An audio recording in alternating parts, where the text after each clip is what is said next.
పలికి పాడేనే రాగాలు ఈ నేల తల్లి పొట్ట సించుకొనొచ్చే పంటసేల మురిపాలు మా గాని కురుల అంచు పచ్చంగా మారి మెరిసిపోవు అందాలు ఆ కొండ కోనలల్ల పొద్దు పొడవంగా కదిలేనంట పాదాలు ఉన్న ఊరిని కన్నవారిని ఇడిసిపెట్టాడన్నా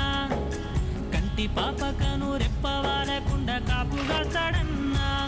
ఏ దిక్కుల్లోనూ ఉన్న గుండెల్లో దాగున్న మమకారమంతా మట్టిపైనే రైతన్నా రాజు నీవేనన్నా నీ సెమట సుక్కల బతుకే బుక్కేడు మెతుకులన్నా ఓ రైతన్నా నీ ఆడి ఆడున్నదన్నా నీ ముసు మరిసిపోయిన లోకం పోకడన్నా